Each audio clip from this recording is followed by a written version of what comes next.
शरीरांत हो गया। उस 5 भौतिक शरीर से पृथक होने के पश्चात मैं श्री हरि का पार्षद हुआ। बोलो गोविंद भगवान की। कल्पांत में जब श्री नारायण जी बोलो गिरिराज महाराज की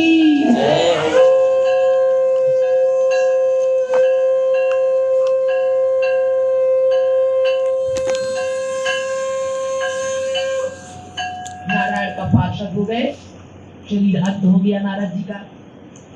कल्प के अंत में जब श्री नारायण जी अपनी कथा सुना रहे, उनको प्रमाण बता रहे, प्रलय के जल में शेष शैया पर शयन करने लगे तथा उनके हृदय में शयन करने की इच्छा से श्री ब्रह्मा जी संपूर्ण विश्व को समेट कर उनके भीतर प्रवेश करने लगे। उस समय मैं भी उनकी श्वास के हिसाब से नारायण जी के हृदय देश में प्रवेश कर गया। एक सहस्त्र चतुर्युगी समाप्त होने पर ब्रह्मा जी ने अपनी निद्रा त्याग कर जब पुनः सृष्टि रचना का कार्य प्रारंभ किया, उस समय उनके अंगूठे द्वारा मरीच, अत्रि, अंगिरा आदि ऋषियों के साथ ही साथ मेरा भी जन्म हुआ। हे व्यास जी, इस प्रकार त्रिभुवनपति की कृपा के कारण मैं पिता में ब्रह्मा जी का पुत्र कहलाया तथा मुझे अपने पूर्व जन्म का संपूर्ण वृतांत याद बना रहा। मैं वैकुंठनाथ के दर्शनों की अभिलाषा के कारण संसारी माया मोह तथा गृहस्थी के बंधन में नहीं पड़ा तथा दिन रात केवल श्री हरि का भजन ही करता रहा। भगवान की कृपा। अब उस हरि कीर्तन का यह प्रभाव है कि जिस समय मैं श्री श्याम सुंदर का स्मरण करता हूँ, उसी समय में प्रभु मुझे इस प्रकार दर्शन देते हैं जैसे किसी का निमंत्रित किया हुआ अतिथि अचानक आ जाता हो। बोलो गोविंद भगवान। जब मैं कीर्तन करता हूँ और जब भगवान का स्मरण करता हूँ तो वो ऐसे आ जाते हैं जैसे कोई किसी को बुलाया जाता हो, किसी अतिथि को और आ जाता हो, ऐसे वो मेरे सामने आ जाते। इस प्रकार ये भजन बहुत, इस प्रकार मैं जहां भी चाहता हूं वहीं अपने मनमोहन की त्रिभंगी छवि के दर्शन प्राप्त कर लेता हूं। जहां चाहता हूं वहीं भजन कर लेता हूं और वहीं पर मेरे प्रभु त्रिभंगी छवि से खड़े हो जाते हैं। उस भजन के प्रताप से तीनों लोकों में सर्वत्र मेरी गति है। लेकिन देखो कैसी मोह माया छोड़ी ना उन्होंने, माता का कहीं ध्यान भी नहीं आ रहा है। 5 वर्ष की और ये दूसरे अवतार में भी भगवान का भजन है। मैं जहां भी चाहता हूं वहां क्षण भर में पहुंच जाता हूं। मेरे लिए कहीं भी किसी भी प्रकार की कोई रोक टोक नहीं। अतः हे व्यास जी, आप भी उन परम ब्रह्म परमेश्वर की लीला तथा गुणों का वर्णन कीजिए। अपनी बात बता रहे हैं वेद व्यास जी से, जिससे आपको भी उन श्री श्याम सुंदर के श्री चरणों के दर्शनों का लाभ प्राप्त हो सके तथा आपका हृदय उनके चरण कमलों को छोड़कर किसी दूसरी ओर न जाए। श्री सूत जी बोले, हे शौनक आदि ऋषियों, अपने पूर्व जन्म का वृतांत सुनाने के पश्चात नारद जी ने वेद व्यास जी से कहा, हे व्यास जी, पिता में ब्रह्मा जी ने श्री नारायण जी से 4 श्लोकों को सुना था। उन्हीं 4 श्लोकों को उन्होंने मुझे सुनाया। अब मैं उन श्लोकों को आपको बताता हूँ। आप उन श्लोकों की कथा का विस्तार पूर्वक वर्णन कीजिए। श्री परम परमेश्वर की महिमा का ज्ञान मनुष्य तन पाकर ही प्राप्त होता है। मनुष्य तन पाकर ही होता है। भगवान की महिमा का ज्ञान मनुष्य तन पाकर होता है, क्योंकि पशु पक्षी आदि जीव खाने पीने तथा भोग करने के अतिरिक्त और कुछ नहीं जानते। जो प्राणी मनुष्य शरीर पाकर भाव सागर से पार उतर गया, उसी का जन्म लेना सफल है। जो प्राणी शरीर को पाकर श्री नारायण जी का स्मरण तथा ध्यान नहीं करता, वो 84 लाख योनियों में जन्म लेकर अत्यंत दुख प्राप्त करता है। यह कहकर श्री नारद जी ने श्री वेद व्यास जी को उन 4 श्लोकों का अर्थ भली भांति समझाया।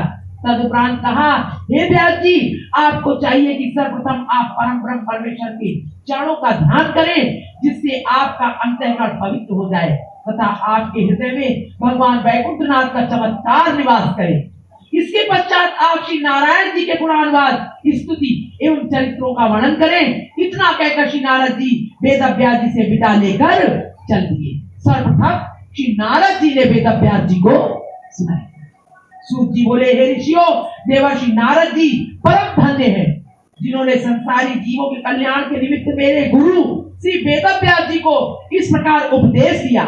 आज श्री नारद जी की शिक्षा सुनकर श्री व्यास जी सरस्वती नदी में स्नान करने के पश्चात बद्रिक आश्रम में जा पहुंचे। वहां जाकर वे श्री नारायण जी के ध्यान में लवलीन हो गए तथा मन में इस प्रकार विचार करने लगे कि मैं अज्ञानी व्यक्ति किस प्रकार से उन परम ब्रह्म परमेश्वर की लीलाओं का वर्णन कर सकूंगा। मैं तो बहुत अज्ञानी हूं, कैसे करूं वर्णन। जिस समय व्यास जी इस प्रकार चिंता कर रहे थे, उसी समय उनके हृदय में आदि ज्योति का एक प्रकाश चमका। तब श्री व्यास जी ने श्री नारायण जी की कृपा से चित्रित करने की सामर्थ्य पाकर उन 4 श्लोकों को, जिन्हें श्री नारद जी ने सुना था, विस्तार पूर्वक लिखना आरंभ कर दिया। चतुर्थ श्लोक की बात है।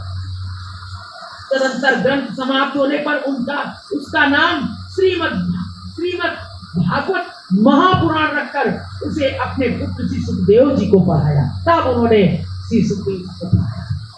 श्री सुखदेव जी ने उस कथा को राजा परीक्षित को सुनाया, जिसके पढ़ने तथा सुनने से संसारी माया छूट जाती है।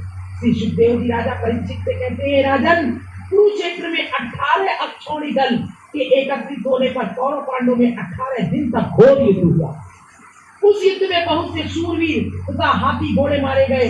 भीमसेन ने हाथी गदा द्वारा धृतराष्ट्र के सब पुत्रों को मारने के उपरांत दुर्योधन की जान तोड़कर उसे पृथ्वी पर गिरा दिया था। महाभारत होने से पहले जिस समय राजा दुर्योधन ने राजा युधिष्ठिर सहित सब पांडवों तथा उनकी स्त्री द्रौपदी को छल द्वारा जुए में जीत लिया था, उस समय उसने दुशासन द्वारा द्रौपदी को बाल खींचते हुए भरी सभा में बुलवाया तथा उसे नंगी करने एवं अपनी जांघ पर बैठाने की आज्ञा दी थी। उस समय भीमसेन ने उस अनाचार को देखकर यह प्रतिज्ञा की थी कि भगवान श्याम सुंदर की कृपा से मैं एक दिन इस नीच दुर्योधन की जान तोड़ डालूंगा। अतः महाभारत के युद्ध में श्री कृष्णचंद्र की कृपा से भीमसेन ने अपनी प्रतिज्ञा को पूर्ण किया। जिस समय पैर टूट जाने का दुर्योधन घायल होकर रणभूमि में अकेला पड़ा हुआ था, उस समय द्रोणाचार्य के पुत्र अश्वत्थामा ने उसके पास आकर ये कहा, हे दुर्योधन, हम तुम बचपन में साथ साथ खेले हैं। आज तुम्हें शत्रुओं ने जो यह दिन दिखाया है, इसे देखकर मेरे हृदय को बड़ी चोट पहुंची है। अब तुम मुझे जो आज्ञा दो वही कार्य में शत्रुओं के प्रति करूंगा। यह सुनकर दुर्योधन ने अश्वत्थामा से कहा, हे भाई, मुझे अपनी जान में भाइयों तथा पुत्रों के मारे जाने एवं सेनापतियों के वीर रथ को प्राप्त होने का उतना दुख नहीं है जितना कि पांडवों के जीतने तथा राज्य प्राप्त करने का है। फिर तुम्हारे रहते हुए मेरे शत्रु पांडव राज्य करें, यह अत्यंत ही शोचनीय है। दुर्योधन की यह बात सुनकर अश्वत्थामा ने कहा, यदि ऐसी बात है तो मैं आज रात को सोते हुए 5 पांडवों के मस्तक काटकर तुम्हारे पास लाए देता हूँ। यद्यपि सोते हुए शत्रु को मारना पाप है, फिर भी तुम्हारी प्रसन्नता के लिए मैं ऐसा कार्य करने के लिए सहर्ष प्रस्तुत हूँ। दुर्योधन ने कहा, यदि तुम ऐसा कर सको तो मैं तुम्हारा बहुत आभारी रहूंगा। यह सुनकर अश्वत्थामा 5 पांडवों के मस्तक काट लाने के लिए वहां से चल दिए। जिस समय अश्वत्थामा ने पांडवों के मस्तक काटने का विचार किया था, उसी समय अंतर्यामी भगवान श्री कृष्ण जी ने उसकी मनोअभिलाषा जान ली थी। अतः उन्होंने संध्या के समय पांडवों को यह सलाह दी कि तुम लोग आज रात को सरस्वती नदी के किनारे किसी दूसरे डेरे में सो जाओ। पांडवों ने उनकी आज्ञा का पालन किया और वे दूसरे डेरे में जाकर सो गए। इधर अश्वत्थामा ने सबसे पहले कृपाचार्य के पास पहुंचकर इस कार्य के बारे में उनकी सम्मति ली। कृपाचार्य ने उसे इस कार्य को अत्यंत जघन्य पाप में तथा नहीं बताते हुए ऐसा अधर्म न करने की सलाह दी, परंतु उसके शिव जी के द्वारा प्राप्त वरदान के घमंड में आकर उनका कहना नहीं माना तथा एक प्रहर रात से रहने पर सत्या को साथ ले पांडवों के शिविर में जा पहुंचा। वहां उसने उस वरदान के प्राप्त प्रताप से रुद्र स्त्रोत का पाठ करके सेना के इसमें चारों ओर आग लगा दी तथा पांडवों के डेरे में घुसकर पांडवों के धोखे में वहां सोए हुए द्रौपदी के 5 पुत्रों का मस्तक काट लिया।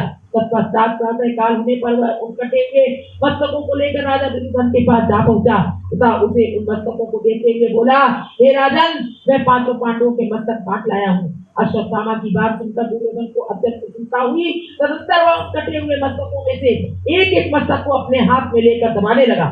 जिस समय अश्वत्थामा ने एक कटे हुए मस्तक को भीमसेन का मस्तक लाकर दुर्योधन के हाथ में दिया, उस समय उस मस्तक को दबाने पर दुर्योधन को यह विदित हुआ कि वो मस्तक भीमसेन का मस्तक नहीं है। अतः उसने अश्वत्थामा से कहा, हे अश्वत्थामा, भीमसेन का मस्तक ऐसा नहीं है जो मेरे दबाने से टूट जाए। अतः मुझे प्रतीत होता है कि पांडवों के धोखे में पांडवों के ही समान आकृति वाले द्रौपदी के 5 पुत्रों के मस्तक काट लाया है। तूने व्यक्ति बालकों का वध करके मेरे वंश को नष्ट किया है। यह बात कहकर दुर्योधन पहले हर्ष होने के उपरांत शीघ्र ही विषाद को प्राप्त हो गया। दुर्योधन की जन्म पत्री में ऐसे ग्रह पड़े थे कि जिस समय वो हर्ष के उपरांत विषाद को प्राप्त होगा तभी उसकी मृत्यु हो सकेगी। सो उस समय ही स्थिति आ जाने से वहीं पर दुर्योधन की मृत्यु हो गई। सूची कहते हैं, ऋषियों दुर्योधन की मृत्यु देखकर अश्वत्थामा अर्जुन तथा श्री कृष्ण जी के भय से अपने प्राण लेकर वहां से इस प्रकार भाग खड़ा हुआ, जिस प्रकार की भगवान श्री शंकर के भय से भयभीत होकर सूर्य देवता भागे थे। यह कथा विष्णु पुराण में इस प्रकार लिखी है कि एक बार शिव जी ने सुमाली नामक दैत्य की तपस्या को प्रसन्न होकर उसे एक अत्यंत तेजोमय प्रदान किया था, रथ प्रदान किया था। वो रथ ऐसा वेगवान तथा प्रकाश था कि सूर्य नारायण जिस स्थान पर राज करते थे उसी स्थान पर पहुंचकर सुमाली दैत्य अपने उस रथ के प्रकाश से पूरे प्रकाश फैला दिया करता था। शिव नारायण ने जब यह हाल देखा तो फिर क्रोध करके उस दैत्य को मार गिराया। उस स्थिति में सुमाली भगवान शिव शंकर की शरण में पहुंचकर विलाप करने लगा। शिव जी ने वो करुणा पुकार सुनकर करुण पुकार सुनकर उसे साथ लेकर सूर्य नारायण का पीछा किया। शिव जी को आते देखकर जब सूर्य देवता भयभीत होकर भागने लगे, उस समय से शिव जी ने अपना त्रिशूल मारकर सूर्य का रथ काशी जी में गिरा दिया। तभी से उस स्थान पर लोलार्क तीर प्रकट हुआ। जब द्रौपदी ने अपने पुत्रों के मस्तक कटने का समाचार सुना तब उसने अत्यंत विलाप करते हुए यह सौगंध खाई कि जब तक अश्वत्थामा मारा नहीं जाएगा तब तक मैं अन्न जल ग्रहण नहीं करूंगी। राजा युधिष्ठिर तथा अर्जुन आदि पांचों भाइयों ने भी जब इस समाचार को सुना तो वे भी अत्यंत दुखी हुए। उस समय द्रौपदी ने अर्जुन से इस प्रकार कहा, अरे मैंने यह शपथ आप ही के भरोसे पर खाई है, अतः आप अश्वत्थामा की मृत्यु अपने अधीन समझे तथा जो उचित जाने वो कार्य करें। द्रौपदी की बात सुनकर अर्जुन ने उत्तर दिया, हे द्रौपदी, तुम धैर्य धारण करो, मैं अश्वत्थामा का मस्तक काट कर अभी तुम्हारे पास ला देता हूँ। तुम उसके मस्तक पर खड़ी होकर स्नान करना और मेरे हृदय का दाह भी तभी समाप्त होगा। इस प्रकार द्रौपदी को धैर्य प्रदान कर अर्जुन ने अपना गांडी धनुष उठा लिया तथा श्री कृष्ण जी से ये प्रार्थना की कि हे वासुदेव, आप मेरे रथ को शीघ्रता पूर्वक अश्वत्थामा के निकट पहुंचाइए। अर्जुन की बात सुनकर श्री श्याम सुंदर ने रथ को ऐसे वेग से हाँका कि वो बात की बात में अश्वत्थामा के समीप जा पहुंचा। उस समय अर्जुन तथा भगवान श्री कृष्ण को आते देखकर अश्वत्थामा ने अपने प्राणों की रक्षा करने के लिए पितामह ब्रह्मा जी से प्राप्त ब्रह्मास्त्र को अपने धनुष पर चढ़ाकर अर्जुन को लक्ष्य करके छोड़ दिया। जिस समय वो ब्रह्मास्त्र दसों दिशाओं को अपनी अग्नि से प्रज्वलित करता हुआ अर्जुन की ओर बढ़ा, उस समय कुंती नंदन अर्जुन ने श्री वासुदेव से पूछा, हे श्याम सुंदर, यह कैसी प्रबल अग्नि है जो मेरी ओर झपटती हुई चली आ रही है? श्री कृष्ण जी ने उत्तर दिया, हे पार्थ, यह अश्वत्थामा का चलाया हुआ ब्रह्मास्त्र है। इस समय तुम भी उसके ऊपर अपने ब्रह्मास्त्र का प्रहार करो। इसका फल यह होगा कि दोनों ब्रह्मास्त्र परस्पर टकरा जाएंगे और यह अग्नि तुम्हारे पास तक नहीं आ पाएगी।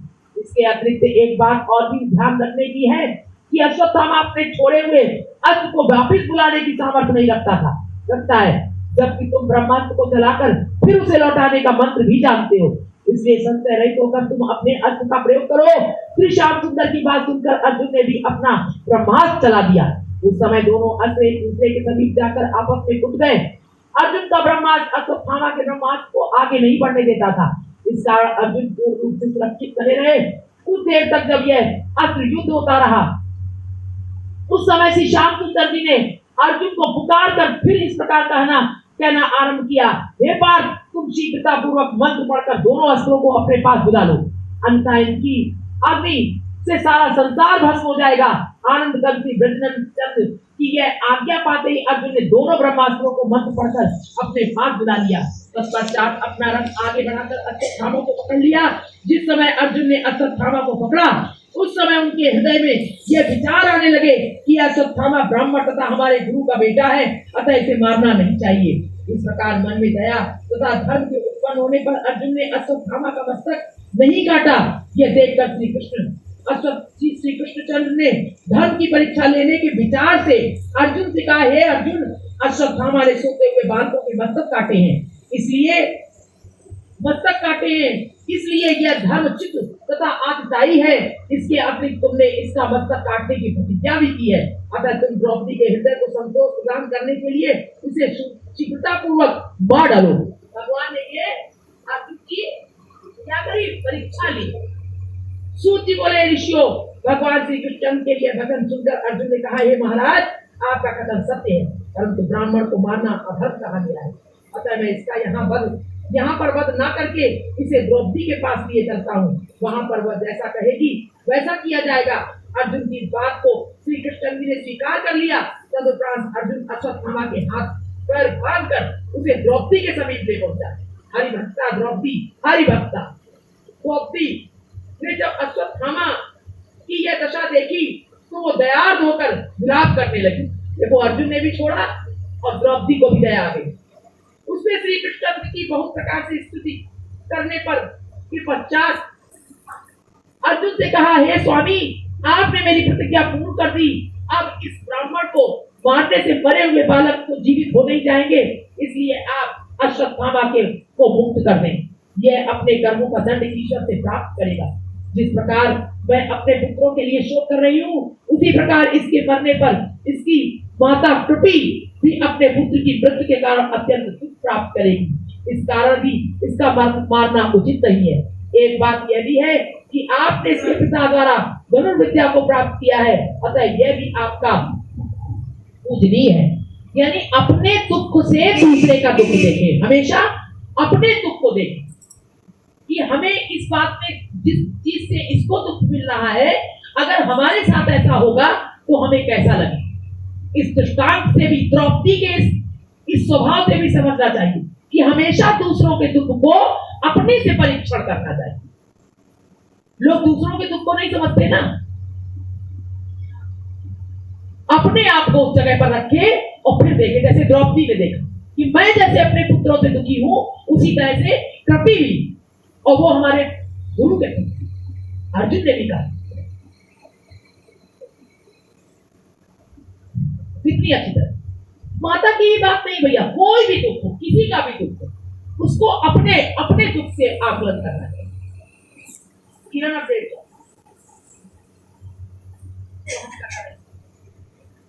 थोड़ा सा किनारे रहते हो, कोई नहीं देखेगा।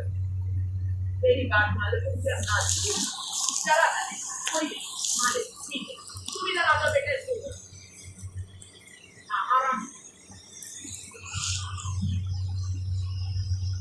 इधर आ,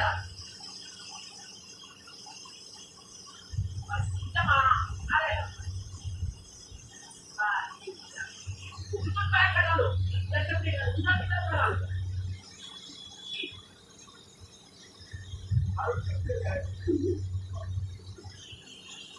बिल्कुल सदा तुम भी लेटो, तभी शरीर स्वस्थ होगा। ऐसे बुढ़िया लेटो, बिल्कुल बिल्कुल आराम से, जैसा शरीर मांग रहा हो बेटा। अरे जाने वाला है, अस्वस्थ हो रहा है, जल्दी से ये जितना पाओ उतना इसको ले लो। अमृत, कोई संकोच मत करो किसी प्रकार। सबके शरीर ऐसे ही हो जाए, सब इसी अवस्था में जाए। हम तो कहते जिसके जिसके पैरों में दर्द हो सबको फैला लो, खूब इधर उधर फैला लो, कोई परेशानी नहीं। इस लालच से कि हमको फिर ये मिलेगा, ये भाव होता है। अब मस्ती में फैलाओ तो ये अपराध है कि बैठे हो मस्ती में, या ऐसे किए वैसे नहीं। वो अंदर से आमिर वो जानता है, वो स्वतः जानता है। अब इस ब्राह्मण को अच्छा फिर आता है, यह भी आपका पूजनीय है। इन सब कारणों पर विचार करके आप इसे मुक्त कर दीजिए। द्रौपदी की यह बात सुनते ही राजा युधिष्ठिर, नकुल तथा सहदेव ने भी उस समय प्रसन्न होकर यह कहा कि द्रौपदी का कथन सत्य है। अश्वत्थामा को मारने से ब्रह्म हत्या के अतिरिक्त और कुछ भी प्राप्त नहीं होगा, अतः इसे छोड़ ही देना चाहिए। परंतु भीमसेन को इन लोगों की बात अच्छी नहीं लगी।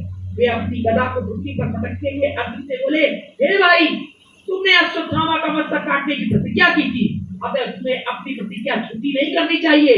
तुम जो ये समझते हो कि इसे मारने से ब्रह्म हत्या का पाप लगेगा, तो उस बंधन से मेरा बंधन में उस संबंध में मेरा यह कथन है कि सोते हुए बालकों के मस्तक काटने के कारण अब अश्वत्थामा में ब्रह्म अंश नहीं रहा है। अब ये ब्रह्म अंश नहीं है और ब्रह्म का पाप नहीं लगेगा, इसमें अंश ही नहीं है। धर्मशास्त्रों में लिखा है कि जो व्यक्ति शरण में आए हुए सोते हुए बालक अथवा स्त्री का वध करता है तथा मतवाले, पागल, हरिभक्त एवं परमहंस को दुख देता है, उसे आगताई समझकर मारना का दंड देना राजाओं का धर्म है। अतः ऐसे व्यक्ति को मारने का कोई पाप नहीं लगता है।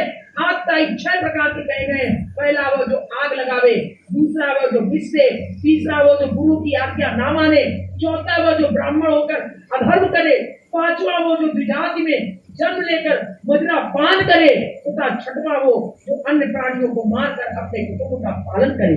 ऐसे आगताइयों को अवश्य मारना ही धर्म है।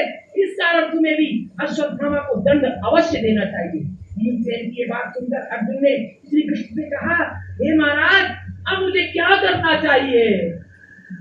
ये कह रहे हैं और मेरी आत्मा गवारा नहीं कर रही है। द्रौपदी भी जो कह रही है वो भी मुझे सत्य दिखाई दे रहा है, उनका दुख दिखाई दे रहा है। अब आप बताइए मैं क्या करूं? ये कर्तव्य मूड हो गया। तब श्री कृष्ण जी ने इस प्रकार उत्तर दिया, हे अर्जुन, तुमने जो प्रण किया है उसका तथा भीमसेन के कथन, द्रौपदी के आग्रह, युधिष्ठिर की आज्ञा एवं वेद शास्त्रों के वचन का ध्यान रखते हुए कोई ऐसा उपाय करो जिससे सबको प्रसन्नता भी प्राप्त हो और तुम्हें किसी प्रकार का दोष भी न लगे। तब श्री कृष्ण की बात सुनकर अर्जुन ने अपने मन में विचार किया कि मुझे कोई ऐसा कार्य करना चाहिए जिससे अश्वत्थामा जीवित तो रहे परंतु वो मरने से भी अधिक हो जाए। बाल हत्या के कारण अश्वत्थामा का तेज तो पहले ही नष्ट हो चुका है। बालकों की हत्या कर डाली, तेज तो नष्ट हो गया। कोई अपराध करता, पाप करता तो उसको देख के कितना कैसा लगता है। अब अर्जुन ने उसका मस्तक मुड़वा कर तथा उसे अपनी तलवार की नोक से चीर कर उसके भीतर से वो मणि निकाल ली जो सदैव उसी में रहती। उसका मुड़वा दिया, तलवार की नोक से चीर दिया, उसकी मणि निकाली। ऐसा करने से अश्वत्थामा जीवित रहते हुए भी मृतक के समान हो गया। तदंतर अर्जुन ने उसे अपने नगर की सीमा से बाहर निकाल दिया। इस प्रकार अर्जुन ने अपने बुद्धि कौशल से संपूर्ण मर्यादाओं का पालन भी बनाए रखा। सूत जी ने कहा, हे ऋषियों, अश्वत्थामा को छोड़ देने के उपरांत राजा युधिष्ठिर एवं भगवान श्री कृष्ण जी की आज्ञा पाकर दुर्योधन आदि के जो शव युद्ध भूमि में पड़े हुए थे उन्हें उनके संबंधियों ने उठाकर उनका विधि पूर्वक दाह संस्कार किया। जिस समय भगवान श्याम सुंदर के साथ धृतराष्ट्र, 5 पांडव, कुंती, द्रौपदी एवं गांधारी आज स्नान करने के लिए गंगा तक पर पहुंचे, उस समय कौरव एवं पांडवों के घर की स्त्रियां जो विधवा हो गई थी अपने अपने पति के गुणों का वर्णन कर दारुण विलाप करने लगी। उनका वो विलाप सुनकर धर्मावतार राजा युधिष्ठिर अत्यंत शोकाकुल हुए तथा स्वयं को धिक्कारते हुए इस प्रकार कहने लगे कि अपने स्वजन संबंधियों को युद्ध क्षेत्र में मरवा देने के कारण मुझे जो पाप लगा है कभी भी नहीं छूटेगा। फिर भला इस पाप से मेरा उद्धार किस प्रकार हो सकेगा? मेरे द्वारा महाभारत कराने के कारण हमारे वंश एवं परिवार को सहस्त्रों स्त्रियां विधवा होकर रोती तथा हाहाकार में जाती हैं। इनकी आंखों से आंसू गिरने का पृथ्वी की चिकनी रेणुका भीगेगी। उतने ही वर्षों तक मुझे नरक में वास करना पड़ेगा। मेरे युद्ध में प्रवृत्त होने के कारण गुरु द्रोणाचार्य, पितामह भीष्म, नित्य सहस्त्रों व्यक्तियों को दान देने वाला भाई कर्ण, सहस्त्रों शूरवीर तथा मेरे वंशज एवं संबंधी स्वजन वृत्ति को प्राप्त हुए हैं। मुझे बड़ी भूल हुई जो मैंने ऐसा महाभारत किया। ऐसे अधर्म से प्राप्त राज्य को मुझे कभी भी स्वीकार नहीं करना चाहिए। राजा युधिष्ठिर की ऐसी बातें सुनकर भगवान श्री कृष्ण जी, श्री वेदव्यास आदि ऋषि मुनि तथा ब्राह्मणों ने उन्हें समझाते हुए कहा, हे युधिष्ठिर, पूर्व काल से ही राजागण इसी प्रकार राज्य करते चले आए हैं। पृथ्वी एवं राष्ट्र की ताकत को प्राप्त करने के लिए पिता को तथा भाई भाई को मार डालता है। जिस प्रकार वे लोग सिंहासन आरूढ़ होकर अश्वमेध तथा राजसूय यज्ञ करने के कारण पापों से मुक्त हो गए, उसी प्रकार तुम्हारा पाप भी अश्वमेध तथा राजसूय यज्ञ करने पर नष्ट हो जाएगा। भगवान श्री कृष्ण ने मुख से भगवान श्री कृष्ण के मुख से ये वचन सुनकर युधिष्ठिर ने कहा, हे ज्योति स्वरूप, आपका ये कथन केवल मन को समझाने के लिए ही है। यज्ञ करने में तो वट आदि अनेक जीव और भी हमारे हाथों से मारे जाएंगे। जिस प्रकार कोई व्यक्ति कीचड़ से कीचड़ को धोना चाहे तो वो कभी नहीं छूटता, उसी प्रकार हमारे यज्ञ करने से इन विधवा स्त्रियों का संताप कभी नहीं नष्ट होगा। यदि आप ये कहें कि पहले तो तुम्हें राज लेने के लिए इतना भारी युद्ध किया और अब राज करना क्यों नहीं स्वीकार करते हो, तो उस संबंध में मेरा ये कथन है कि उस समय भी मेरी इच्छा युद्ध करने की नहीं थी, परंतु न जाने मेरी बुद्धि को क्या हो गया था, तो वह पलट गई और इस प्रकार यह महाभारत का युद्ध संपन्न हुआ। एक घनश्याम जी, मेरा निश्चय है कि अब मैं राज सिंहासन पर कदापि नहीं बैठूंगा। युधिष्ठिर की बात सुनकर श्री कृष्ण जी ने अपने मन में विचार किया कि युधिष्ठिर मेरे कहने से नहीं मानेंगे, अतः कोई अन्य उपाय करना चाहिए।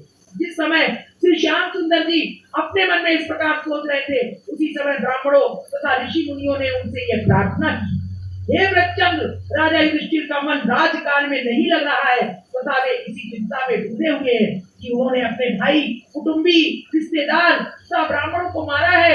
इसलिए आप कृपा कर उनको बोध करा दीजिए। उनकी बात सुनकर श्री मुरली मनोहर ने उत्तर दिया, हे महान भावो, राजा युधिष्ठिर मेरे समझाने से कभी नहीं मानेंगे, अतएव हम लोगों को यह उचित है कि उन्हें साथ लेकर शरशैया पर पड़े हुए श्री भीष्म पितामह के पास चले। उन्हें मेरे दर्शनों की इच्छा भी है, अतः उनकी यह अभिलाषा भी पूर्ण हो जाएगी और वे ही युधिष्ठिर को ज्ञानोपदेश करके धैर्य प्रदान भी कर सकेंगे। यह कहकर श्री कृष्ण जी ने राजा युधिष्ठिर को अपने पास बुलाकर कहा, हे धर्मराज, तुम्हारी चिंता अभी नष्ट नहीं हुई है। उधर ब्राह्मण कहते हैं कि इस पाप से छुटकारा पाने के लिए अश्वमेध यज्ञ करना चाहिए। मेरे समझाने से भी तुम्हारे हृदय को बोध नहीं हुआ, अतः अब तुम हमारे साथ भीष्म पितामह के पास चलो। वे बड़े बुद्धिमान तथा ज्ञानी है। भगवान ने सोचा वो मेरे भी दर्शन करना चाहते हैं, वो तो बहुत एक तीर से अंतर्यामी है, इसी बहाने अपना दर्शन देंगे। मेरे समझाने से भी तुम्हारे हृदय को बोध नहीं हुआ है, अब तुम हमारे साथ भीष्म पितामह के पास चलो। ये बड़े बुद्धिमान तथा ज्ञानी हैं, अतः वे जो कुछ आज्ञा दें तुम उसके अनुसार कार्य करना। श्री कृष्ण जी की बात को राजा युधिष्ठिर ने स्वीकार कर लिया। अब वो आज्ञा क्या देंगे तुम ही उनके मन में भर दोगे उनके द्वारा। तदुपरांत में अपने चारों भाई द्रौपदी, ब्राह्मण तथा ऋषि मुनियों सहित भगवान श्याम सुंदर के पास उस स्थान पर जा पहुंचे जहाँ युद्ध भूमि में श्री भीष्म पितामह शरशैया पर लेटे हुए थे। समस्त ब्राह्मण मंडली उनके दाईं ओर बैठ गई तथा पांडव बाईं ओर जा बैठे। आप लोग समझ गए, शरशैया जहाँ भीष्म पितामह बाणों की सैया पर पड़े थे। भगवान श्री कृष्ण उनके मुख के सम्मुख चरणों के पास आसीन हुए, चरणों के पास, क्योंकि वे जानते थे कि भीष्म पितामह को उनके दर्शनों की अभिलाषा है। बोलो गोविंद भगवान की जय। कितने दयालु हैं। गोविंद मेरो है, गोपाल मेरो है, गोविंद मेरो है, गोपाल मेरो है, तेरी भाग्य बिहारी नंदलाल मेरो है,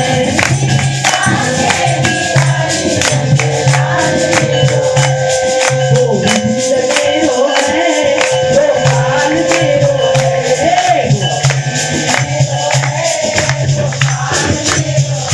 तेरी भाग्य बिहारी नंदलाल, तेरी भाग्य बिहारी नंदलाल, गोविंद मेरो है, गोपाल मेरो है, गोविंद मेरो है,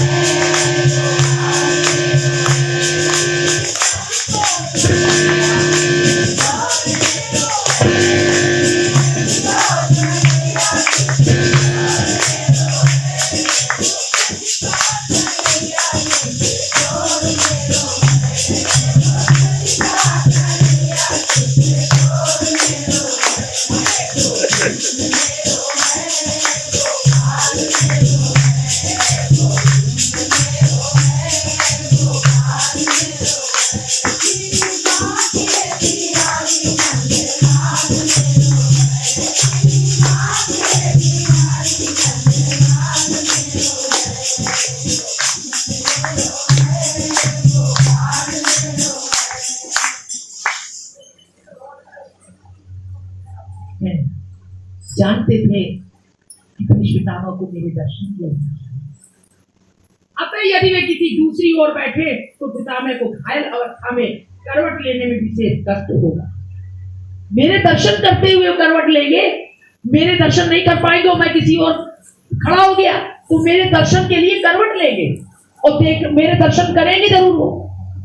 अगर मैं इस तरफ खड़ा हो गया पीछे तो करवट करके वैसे देखेंगे और घायल अवस्था है उनकी, तो उनके घावों में फिर से बाण चुभेंगे। कितने दयालु है प्रभु। इसी तरह हम सबकी मृत्यु की उन्हें चिंता है। जो उनकी शरण में रहेगा वो इसी तरह से उसका देखिए कितनी बड़ी है। जो उनकी शरण में रहेगा उसके शरीर में जो भी पीड़ा होगी प्रभु उस पीड़ा को होने नहीं देंगे। देखिए उनका स्वभाव देखिए कैसा, कितने दयालु।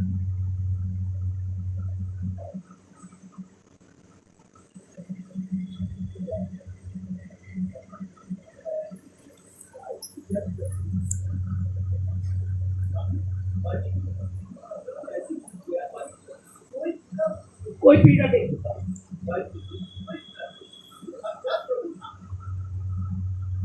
तो यही कहते प्रभु भगवान का स्वरूप कितने कितने दयालु है। और एक हम सब है, दयालु दया करो, दयालु दया करो, सदा तेरो नाम दयालु दया करो, मैं तो रटू सदा तेरा। बोलो यही मांगो प्रभु से, मैं तो रटू सदा तेरो नाम दयालु दया करो, प्रभु दया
दया करी कि चरणों के पास खड़े हुए मुख के सम्मुख कि अगर मैं पीछे खड़ा होगा तो इनको इस घायल अवस्था में कितना कष्ट होगा, मुड़ना पड़ेगा, करवट देना पड़ेगा। इसलिए जैसे ही स्थिर है, जैसी स्थिति में मैं इनको वैसे ही दर्शन दे दूं। हम सब कहते हैं कि हमारे प्रयास से प्रभु दर्शन देते, प्रभु अपनी दया से दर्शन। आज ऐसी दया दिखाई दी भगवान की, ये बिल्कुल अद्भुत दया। इस प्रकार घायल अवस्था में करवट लेने में विशेष कष्ट होगा। इस समाचार को पाकर देवर्षि नारद, भरद्वाज, परशुराम आदि बहुत से ऋषि मुनि भी भीष्म पितामह से ज्ञान उपदेश सुनने के लिए उस स्थान पर आ पहुंचे। उस समय श्री भीष्म पितामह ने भगवान यशोदानंदन का मानसी पूजन किया। उन्होंने चंदन, अक्षत, पुष्प सब मन से भगवान का पूजन किया। सूत जी बोले, हे शौनकादि ऋषियों, जब सब लोग यथास्थान बैठ चुके तब भगवान श्री कृष्ण जी ने इस प्रकार कहना आरंभ किया। हे श्री भीष्म पितामह, राजा युधिष्ठिर का मन राजकर्मों में, कार्यों में नहीं लगता है।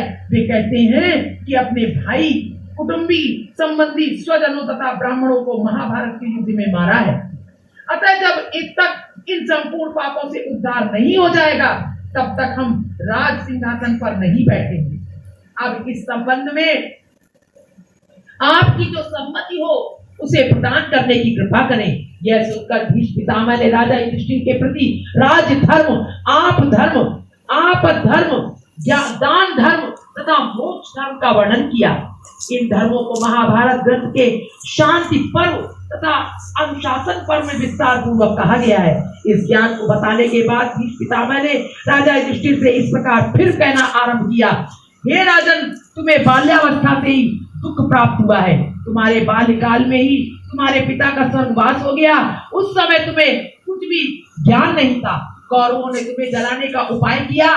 तुम्हारे भाई भीष्मसेन को मारने के लिए विष का लड्डू बनाकर भेजा। इसके बाद कुएं में छल द्वारा तुम्हारे संपूर्ण राज्य तथा धन को छीनकर तुम्हें 13 वर्ष का वनवास दे दिया। उस वनवास की अवधि में तुमने अपने चारों भाइयों तथा स्त्री द्रौपदी सहित अनेक कष्टों को उठाया। यदि तुम ये कहते हो कि धर्मात्मा मनुष्य को कभी कष्ट नहीं उठाना पड़ता, तो भला यह बताओ कि तुम पांचों भाइयों को, जिनमें अर्जुन और भीमसेन अत्यंत बलवान है, तथा तुम्हारी द्रौपदी जैसी पतिव्रता स्त्री को इतना कष्ट क्यों उठाना पड़ा? कह रहे धर्मात्मा को कष्ट नहीं उठाना पड़ता है, तो तुम सब तो बहुत धर्मात्मा थे, और पतिव्रता स्त्री द्रौपदी फिर कितना कष्ट उठाना पड़ा? इसके अतिरिक्त जहां भगवान श्री कृष्णचंद्र के नाम की चर्चा रहती है, वहां किसी प्रकार का कष्ट नहीं होता। फिर भी तुम्हें यह देखना पड़ा कि साक्षात परम ब्रह्म श्री कृष्णचंद्र जी सदैव तुम्हारे साथ रहे और तुम निरंतर दुख ही उठाते रहे। बोलो गोविंद भगवान। हे राजन, इन सब बातों को देखते हुए ये विश्वास कर लेना चाहिए कि जो होनहार है उसे कोई टाल नहीं सकता। प्रत्येक प्राणी को अपने पिछले जन्म के संस्कारों के वशीभूत होकर दुख तथा सुख उठाना पड़ता है। परमेश्वर की लीला के इस भेद को कोई नहीं जानता कि वे कब क्या करने वाले हैं। वे जो चाहते हैं वही होता है। अतः बुद्धिमान तथा ज्ञानी व्यक्ति वही है जो सुख दुख को बराबर मान उसे ईश्वरीय इच्छा समझकर अपने मन में संतोष धारण करता है तथा सदैव प्रसन्न बना रहता है।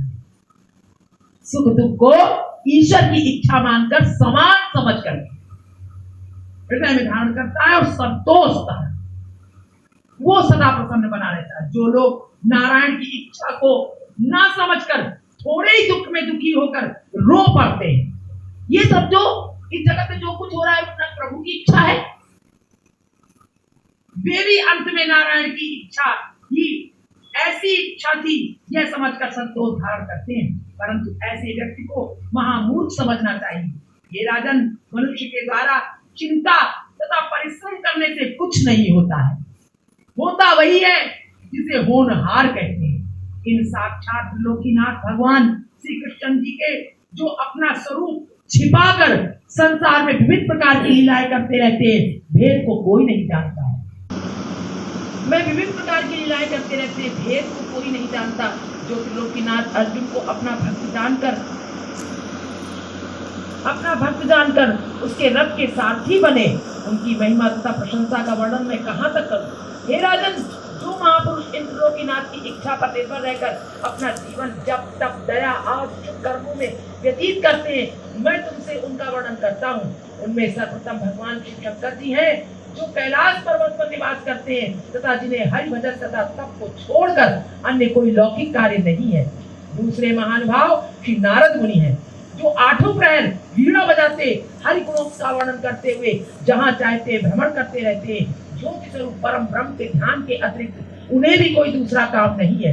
तीसरे व्यक्ति मुनि कपिल देव जी हैं, जो गंगा सागर के संगम पर अकेले बैठे हुए परम ब्रह्म प्रभु का जप एवं ध्यान किया करते हैं। चौथे से शिवदेव जी हैं, जो संसारी मोह माया जाल से पृथक रहकर आठों प्रहर भगवान वैकुंठनाथ की यश कथा का वर्णन किया करते हैं। पांचवें राजा बलि हैं, जिन्होंने जब यह देखा कि भगवान श्याम सुंदर की इच्छा मुझे राज सिंहासन पर न रहने देने की है, तब उन्होंने अपना संपूर्ण राज भी भगवान के वामन अवतार को समर्पित कर दिया। अतः हे युधिष्ठिर, तुम जो अपने मन में यह समझ रहे हो कि मैंने अपने भाइयों, कुटुंबियों तथा ब्राह्मण को मारा है, सो तुम्हें वास्तव में ऐसा नहीं समझना चाहिए। तुम हो कौन और तुमने किया भी क्या है? बोलो गोविंद भगवान की जय। भीष्म पितामह, तुम हो कौन? तुमने किया क्या है? अब ये बात भगवान श्याम सुंदर तो कह नहीं पा रहे थे, तो कहा चलो तुमको वहां उपदेश देंगे। जय हो। युधिष्ठिर वो विष्णु, ये जो कुछ हुआ है वो सब श्री नारायण जी की इच्छा से ही हुआ है। उन्होंने जब जो चाहा वही किया, और भीष्म ने भी जब जो चाहेंगे वही करेंगे, और भविष्य में भी जब जो चाहेंगे वही करेंगे। इसलिए हे युधिष्ठिर, तुम अपने मन से इस चिंता को निकाल दो, तथा जो कुछ हुआ है उसे श्री नारायण जी की इच्छा समझो, तदुपरांत यज्ञ करके अपने पाप से निवृत्त हो जाओ। प्रजा का पालन करना तुम्हारा धर्म है। जब तुम राज्य नहीं करोगे तो तुम्हें और भी अधिक पाप लगेगा। इतनी कथा सुनाकर सूत ने कहा, हे ऋषियों, जिस समय भीष्म पितामह, अच्छा ये बताओ हम लोग श्रीमद् भागवत क्यों सुन रहे हैं?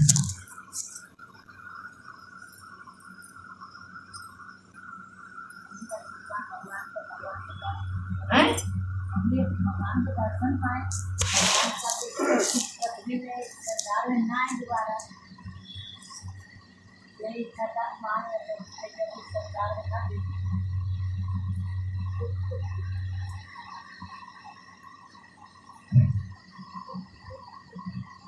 वो तो खैर विशेष बात है, लेकिन इसलिए सुन रहे हैं कि ये जो इन बातों के द्वारा जो जो कुछ हम लोगों को बताया जा रहा है कि कोई पुत्र का मोह छोड़ रहा है, कोई स्त्री घर परिवार का मोह छोड़ करके भगवान का भजन कर रहा है, ये जो संदेश हम लोग को दिया जा रहा है, इसको हम लोग अपने अंदर धारण करें, इस पथ को अपनाएं। जैसे अब युधिष्ठिर को चिंता हो रही थी, मैंने ये मार दिया, मैंने ये कर दिया, मैंने वो कर दिया, तो भीष्म पितामह ने कहा तुम हो कौन? तो हम लोग ये जाने, यही बात आती है बाद में हुई है, हो कौन? पूरी गीता तो अर्जुन को तभी बताई,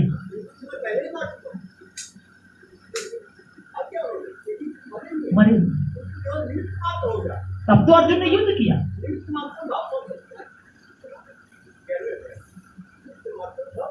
तभी अर्जुन युद्ध कर पाए, युद्ध ना कर पाए।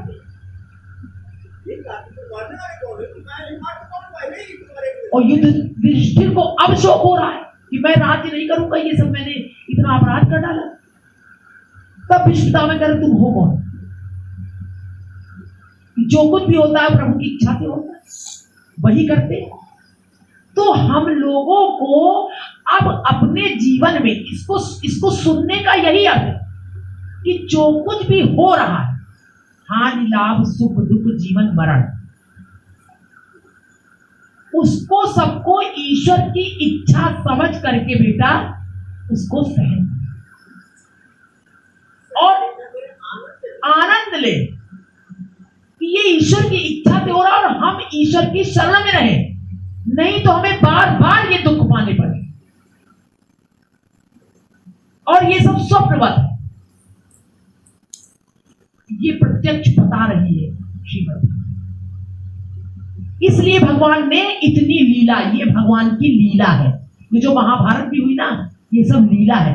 और इनमें जो पांचों पांडव, युधिष्ठिर और ये सब दुर्योधन, ये सब लीला परिकर है। ये अगर ऐसा ना करते तो हम लोगों को कैसे ज्ञान हो कि दुख कैसे होता है, अपराध कैसे होता है, वो सब कुछ करके दिखा रहे हैं। तो श्रीमद् भागवत हम लोग इसीलिए सुन रहे हैं कि दृढ़ता आवे और भगवान के पास पहुंचना चाहते हैं। अभी सबने कहा कि इसलिए सुन रहे हैं कि भगवान के पास पहुंच जाए, भगवान के चरणों पहुंचे। तो भगवान के पास पहुंचने का प्रमाण क्या है? क्या भगवान सजे धजे खड़े होंगे, हम पास पहुंच गए, क्या मिलेगा? पास पहुंचने का प्रमाण यह है कि ये जीवन जो चल रहा है, इस जीवन में जो हानि लाभ जीवन मरण सुख दुख जो आ रहे हैं, उनमें हमारा चित्त रमण ना करके बल्कि उनसे छूट करके भगवान के चरणों में लगा हुआ है। अब लग गया है जिसका चित्त, समझ लो भगवान के पास पहुंच गया। ये प्रमाण है, वो दुखी नहीं हो रहे हैं, इन स्थितियों से दुखी नहीं हो रहे हैं। इसका मतलब आप भागवत हो गए। कल बता रहे थे पंडित जी उत्तम भागवत, मध्यम भागवत, अधम भागवत, वो भागवत हो गया जिसके हृदय में भगवान के जड़ स्थापित हो गए, जिसके अंदर भक्ति स्थापित हो गई। तो भक्ति स्थापित हो गई, इसका प्रमाण क्या है? कैसे हो गई, कैसे पता लगाएंगे?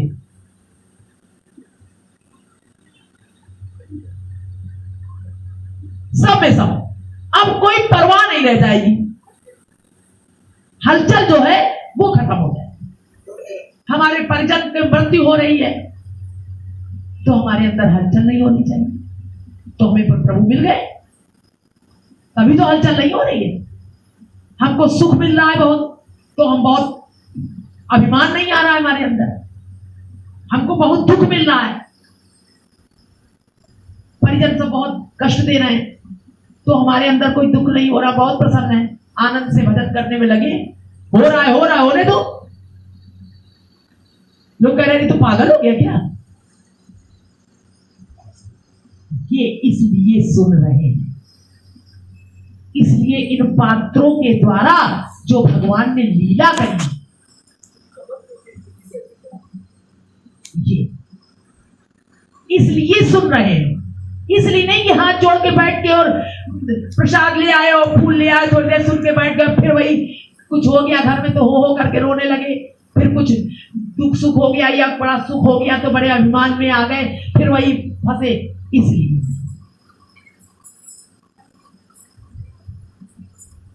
इसलिए श्रीमद् वो भागवत हो जाता है, वो जीव ही भागवत हो जाता है, वो भागवत है। भक्ति और भक्ति ज्ञान वैराग्य का पुतला हो जाता है। ये भागवत लिखी हुई नहीं है, ये उतर रही है अपने अंदर, पी रहे हो, इसका स्वाद मिल रहा है। शरबत पी रहे हो तो मीठे पन से प्रसन्न हो रहे हो, मीठा मीठा लग रहा है, तो ये अमृत अंदर जा रहा है। यानी अब जो कुछ भी वेग है इंद्रियों के, वो मृत हो रहे हैं कि अमृत हो रहे हैं। अब वो वेग हमें परेशान नहीं कर रहे हैं। देख करके, सुन करके, स्पर्श करके, बोल करके, जो भी हमारे अंदर आ रहा है उससे हम प्रभावित नहीं हो रहे।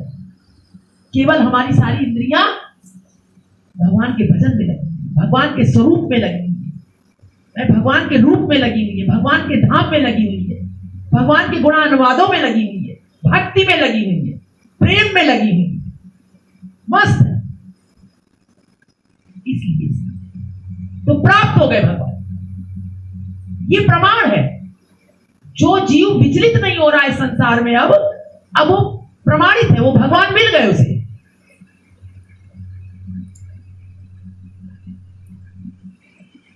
मिल गए कन्हैया मेरे ढूंढत ढूंढत।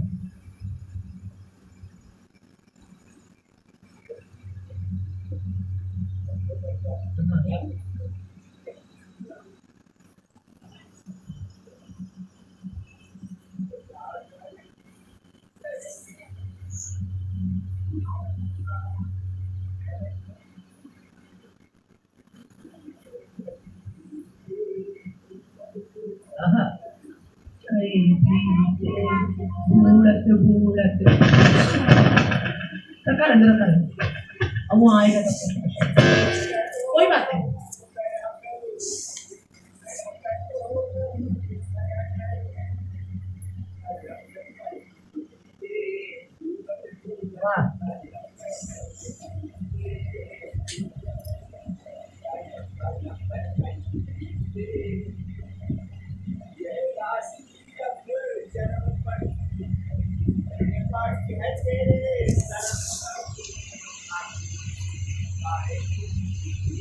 ढूंढत आखिर में तुझे पाए गई, ढूंढत ढूंढत।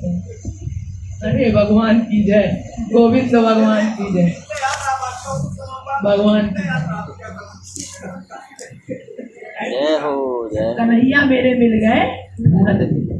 तो मिल गए का प्रमाण क्या है? यानी अब किसी दुख से दुख नहीं होता है।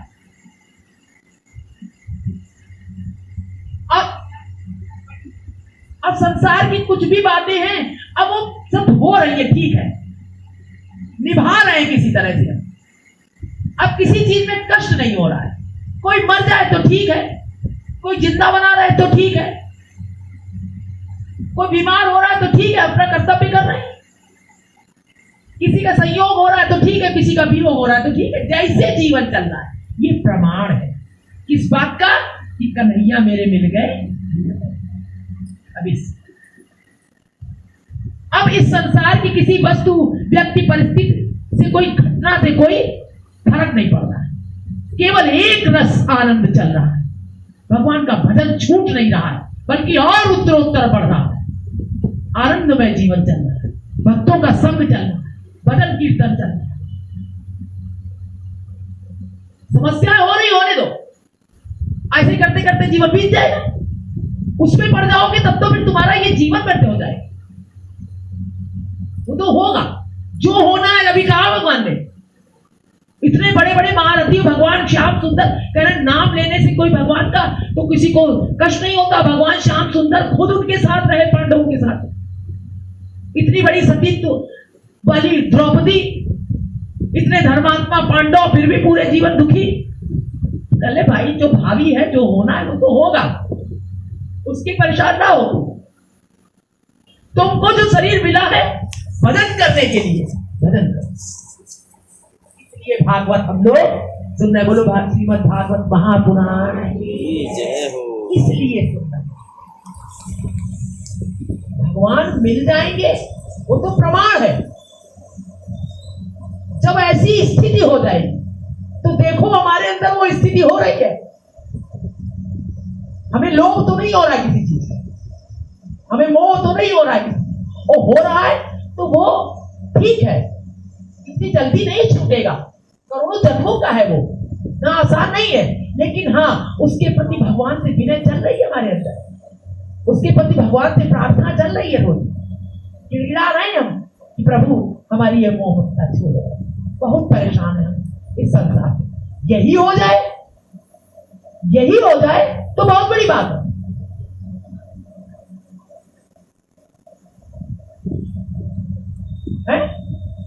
हाँ, अब चलो। प्रजा का पालन करना तुम्हारा धर्म है। यदि तुम राज्य नहीं करोगे, तुम अपने मन में इस चिंता को निकाल दो तथा जो कुछ हुआ है उसे श्री नारायण जी की इच्छा समझो, तदुपरांत यज्ञ करके अपने पाप से निवृत्त हो जाओ।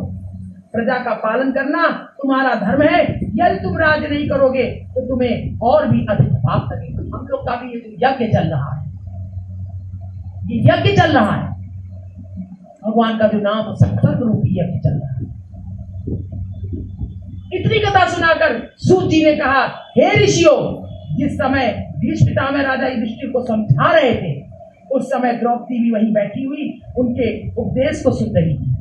जिस समय भीष्म पितामह ने धर्मोपदेश करते हुए ये बात भी कही कि जिस सभा में कोई व्यक्ति अधर्म करने की इच्छा करे, उस समय यदि कोई धर्मात्मा व्यक्ति उस सभा में उपस्थित हो तो उसे यह चाहिए कि वो उस व्यक्ति को अधर्म करने से रोक दे।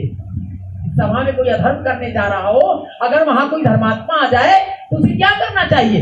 उसे उसको अधर्म करने से मना करना चाहिए। ये नहीं कि देखते रहो, अरे हमें क्या करना है, करने दो। और यदि उसमें रोकने की सामर्थ्य ना हो तो स्वयं ही उस सभा से उठकर चला जाए तथा श्री नारायण का ध्यान करे। भीष्म पितामह के मुख से इन शब्दों को सुनकर द्रौपदी ने राजा युधिष्ठिर तथा अर्जुन की ओर देखकर पहले तो कुछ मुस्कुरा दिया।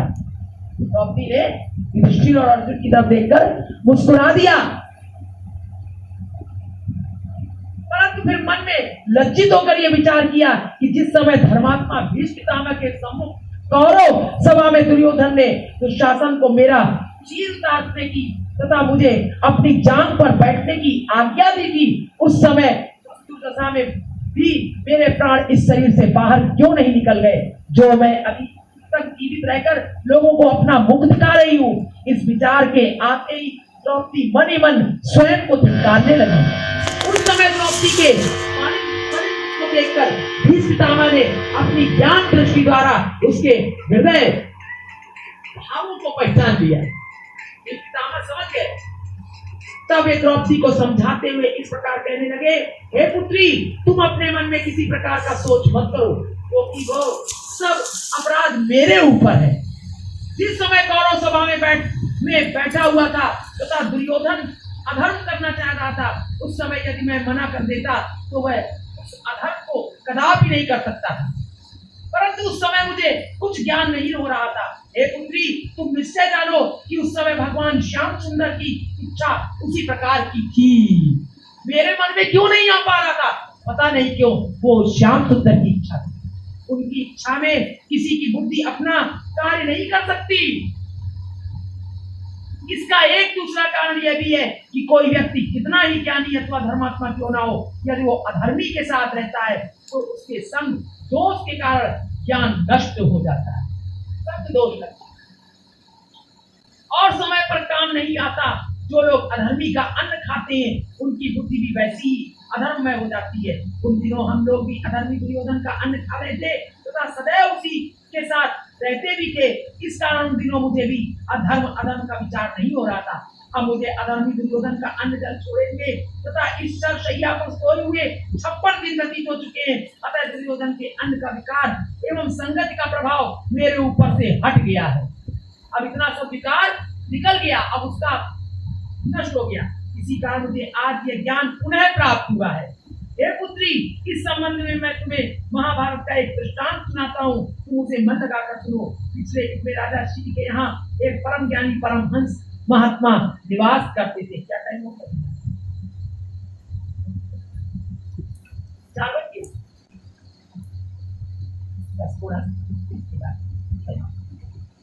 राजा श्री बड़े स्नेह एवं सच्चाई सहित उनकी सेवा शुश्रूषा किया करता था। उस राजा के नगर में रहने वाले एक ब्राह्मण ने अपनी पुत्री का आभूषण बनवाने के लिए एक सुनार को कुछ सोना दिया। सुनार ने सोने को चुराकर पीतल का आभूषण बना दिया तथा उसके ऊपर सोने का पानी चढ़ाकर ब्राह्मण को दे दिया। ब्राह्मण ने उसकी कोई जांच किए बिना वो आभूषण अपनी पुत्री को पहना दिया। जब लड़की उस आभूषण को पहनकर अपनी ससुराल में गई तब उसके पति ने उस पीतल के आभूषण को पहचानकर अपने मन में बहुत बुरा माना तथा उस लड़की को उसके पिता के घर वापस भेज दिया तथा उसे फिर कभी अपने घर नहीं बुलाया। यह देखकर ब्राह्मण ने राजा के दरबार में जाकर सब कथा कही तथा न्याय की भिक्षा मांगी। तब राजा ने उस सुनार का अपराध सत्य जानकर उसका सब अन्न तथा धन छीनकर अपने कोष में भिजवा दिया। एक दिन उस सुनार के अन्न से राजगृह में भोजन बनाया गया। उस भोजन का कुछ भाग उन परमहंस महात्मा ने खाया। तब उनके मन में उसका ऐसा प्रभाव उत्पन्न हुआ कि उन्होंने राजा की किसी वस्तु को चुराने का निश्चय कर डाला। उसी निश्चय में उन्होंने रानी के एक अत्यंत सुंदर रक्त जटित हार को महल के उस भाग में से चुरा लिया जहां जाने के लिए उनको किसी प्रकार की मनाही नहीं थी। तदुपरांत उन्होंने उस हार को एक वस्त्र में लपेटकर अपने पास रख लिया तथा 3 दिन तक भोजन करने के लिए राजमहल में नहीं गए। 3 दिन तक निरंतर उपवास करने के कारण जब उनके पेट में सुनार के अन्न भक्षण का प्रभाव नष्ट हो गया तब उन्हें यह ज्ञान उत्पन्न हुआ कि हाँ, मैंने यह कैसा दुष्कर्म कर डाला है। इस पाप के कारण तो मुझे नरक लोक की घोर यातना भोगनी पड़ेगी। अब तो मुझे यही उचित है कि इस अधर्म का दंड इसी शरीर से यही भोग लेना चाहिए जिससे परलोक का भय न रहे।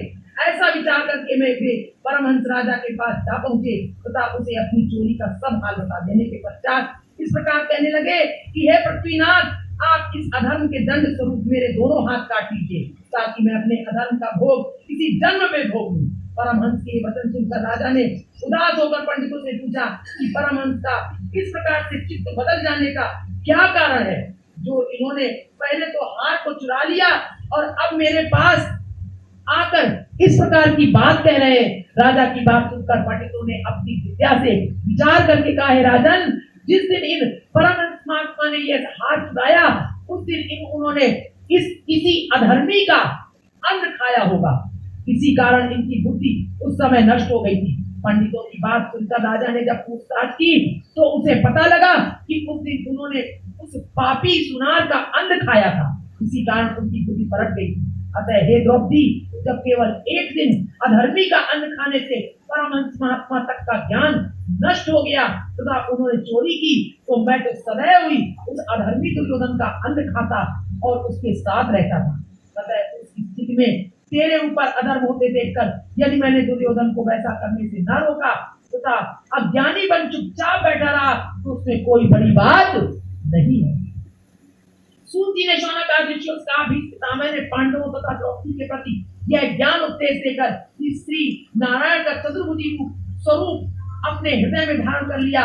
तदुपरांत वे भगवान श्री कृष्ण जी की ओर देखते हुए इस प्रकार की स्तुति करने लगे, हे जो स्वरूप परम ब्रह्म, आप भक्तों का मनोरथ पूर्ण करने के लिए ही अवतार ग्रहण करते हैं। अब ये भीष्म पितामह स्तुति कर रहे हैं। आप जिस प्रकार इस समय मेरे सम्मुख बैठे हैं, आप सब यही ध्यान कीजिए कि हम सब मरणासन्न हैं और भगवान हमारे सामने बैठे हो, हमारी आत्मा स्तुति कर रही है। कृपा कर उसी प्रकार बैठे रहिए ताकि प्राणों का परित्याग करते समय मेरे हृदय में आपके श्रीचरणों का ध्यान बनाए। आप सबसे पहले थे तथा महाप्रलय में भी आपका नाश नहीं होगा। आपकी माया द्वारा ही तीनों लोगों की उत्पत्ति, स्थिति तथा संहार होता है। आप जन्म मरण से कोई प्रयोजन न रखकर केवल पृथ्वी का भार उतारने तथा अधर्मी दुष्टों का संहार करने के लिए ही अपनी इच्छा से अवतार लेते हैं। आपके अवतार लेने का केवल यही कारण है कि संसारी लोग आपकी संपूर्ण गुणों से पूर्ण मनोहर श्यामल मूर्ति का सदैव ध्यान धरते रहे तथा पापों से छूटकर भव सागर से पार होकर मुक्ति पदार्थ को प्राप्त करें। आप अपने भक्तों पर इतनी दया तथा कृपा रखते हैं कि भक्त अर्जुन की प्राण रक्षा करने के निमित्त आपने उसके रथ का सारथी बनना भी स्वीकार किया तथा स्वयं आगे बैठकर उसे अपने पीछे बैठाया। जिस समय मैं अपने तीखे बाणों को अर्जुन के ऊपर चलाता था, उस समय यदि स्वयं काल भी सामने आता तो वो भी उन बाणों को देख भयभीत होकर भाग जाता, परंतु आपने उन कराल बाणों से तो अर्जुन की रक्षा की और स्वयं उनके प्रहार को अपने कोमल शरीर पर सहन किया। उस समय मेरे बाणों द्वारा आपके शरीर पर घाव हो जाने से जो खून के छींटे निकलते थे, वे आपकी सांवली सूरत पर मूंगे के समान शोभायमान लगते थे। उस शोभा का वर्णन किसी भी प्रकार से नहीं किया जा सकता। आप अर्जुन को पराक्रमहीन न होने देने के लिए सदैव उसका उत्साह बढ़ाया करते थे। आपके चंद्रमा रूसी मुख पर बिखरे हुए घुंघराले केश इस प्रकार शोभित होते थे। ये कहाँ का वर्णन कर रहे हैं भीष्म पितामह? युद्ध क्षेत्र का। जैसे नीले कमल के ऊपर रस के लोभी, इसको लगा कर दिया जहां चाहिए भौरे मंडरा रहे हो। आपके मुखारविंद पर धूल तथा पसीने की बूंदे इस प्रकार लगती थी जैसे पुष्पों के ऊपर ओस की बूंदे झलकती हैं। उस समय आप उस पसीने को अपने पीतांबर से पोंछकर तथा घोड़ों की रास पकड़कर अर्जुन के रथ को शीघ्रता पूर्वक मेरी ओर दौड़ते थे। मैं चाहता हूँ कि आपका वही स्वरूप मेरी आंखों में सदैव बसा रहे तथा आपके कमल के समान कोमल चरण मेरे हृदय से कभी बाहर न होने पाए।